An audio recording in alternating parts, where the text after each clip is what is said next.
Hello,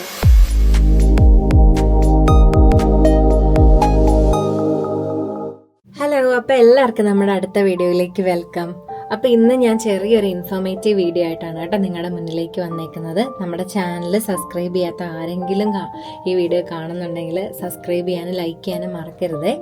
അപ്പം ഇന്ന് ഞാൻ ചെറിയ ഒരു അപ്ഡേറ്റ്സ് ആയിട്ട് എത്തിയേക്കുന്നതാണ്. ആഫ്ര ഇത്തവണ ഇറക്കിയേക്കുന്ന അപ്ഡേറ്റിനെ കുറിച്ചാണ് കേട്ടോ ഞാൻ സംസാരിക്കാനായിട്ട് പോകുന്നത്. അപ്പം നമുക്കറിയാം, നേരത്തെ നമ്മൾ ഓസ്ട്രേലിയൻ രജിസ്ട്രേഷൻ ചെയ്തുകൊണ്ടിരുന്നത് ഫസ്റ്റ് ന്യൂസിലൻഡിൽ നമുക്ക് രജിസ്ട്രേഷൻ കിട്ടിയതിന് ശേഷം ആ രജിസ്ട്രേഷനെ നമ്മൾ ഓസ്ട്രേലിയൻ രജിസ്ട്രേഷനാക്കി കൺവേർട്ട് ചെയ്യുമായിരുന്നു.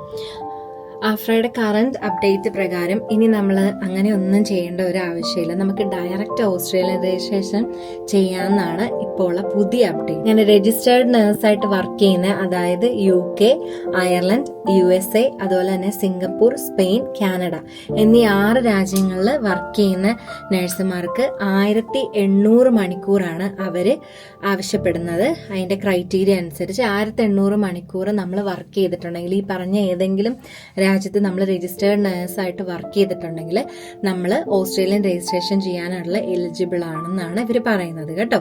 അതുപോലെ തന്നെ 2 പാത്വേയിലാണ് നമ്മൾ ഇത് ചെയ്യുന്നത്. ഫസ്റ്റ് പാത്വേ എന്ന് പറഞ്ഞിട്ടുണ്ടെങ്കിൽ നമ്മളിവിടെ നമ്മൾ ഈ പറഞ്ഞ ഏതെങ്കിലും ഒരു രാജ്യത്ത് നമ്മൾ രജിസ്റ്റേർഡ് നേഴ്സായിട്ട് വർക്ക് ചെയ്തിട്ടുണ്ടാകണം. അല്ലെന്നുണ്ടെങ്കിൽ നമ്മൾ ഈ ഏതെങ്കിലും പറഞ്ഞ കൺട്രീസിൽ നമ്മൾ ക്വാളിഫിക്കേഷൻ, നമ്മൾ നഴ്സിംഗ് പഠിച്ചിറങ്ങിയത് ഇത് ഏതെങ്കിലും ഒരു രാജ്യങ്ങളിലാണെന്നുണ്ടെങ്കിൽ നമുക്ക് ഓസ്ട്രേലിയൻ രജിസ്ട്രേഷൻ ചെയ്യാമെന്നാണ് ഇവരിപ്പം പറഞ്ഞേക്കുന്നത്. അപ്പം എല്ലാവർക്കും ഇതൊരു സന്തോഷ വാർത്തയാണ്. ഒരു 2-3 വർഷത്തിനിടയ്ക്കായിട്ട് ഒരുപാട് ആളുകൾ, ഞങ്ങളുടെ ഹോസ്പിറ്റലിൽ നിന്നാണെങ്കിൽ തന്നെ അതെ, ഒരുപാട് ആളുകൾ, നമുക്കറിയാവുന്ന ഒരുപാട് പേര് ഓസ്ട്രേലിയയിലേക്ക് മൈഗ്രേറ്റ് ചെയ്തിട്ടുണ്ട് ഈ കഴിഞ്ഞ കുറേ വർഷങ്ങളായിട്ട്. അപ്പോൾ എല്ലാവർക്കും ഒരു ഡൗട്ടുണ്ട്, GNMന് പോകാൻ പറ്റുമോ അതോ BScക്ക് മാത്രമേ ഉള്ളൂ എന്ന്.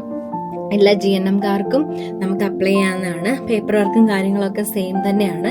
അപ്പോൾ OET വേണോ വേണ്ടയോ, അതോ മീൻസ് നമ്മുടെ എക്സ്പയർ ആയ കുഴപ്പമുണ്ടോ ഇല്ലയോ എന്നുള്ളതൊന്നും നമുക്ക് ഒരു പൂർണ്ണമായിട്ടൊരു അപ്ഡേറ്റ് അവർ തന്നിട്ടില്ല. അപ്പം ഇങ്ങനെ 2 പാത്വേ കൂടെ രജിസ്ട്രേഷൻ നമുക്ക് ചെയ്യാമെന്നാണ് കേട്ടോ പുതിയ അപ്ഡേറ്റ്.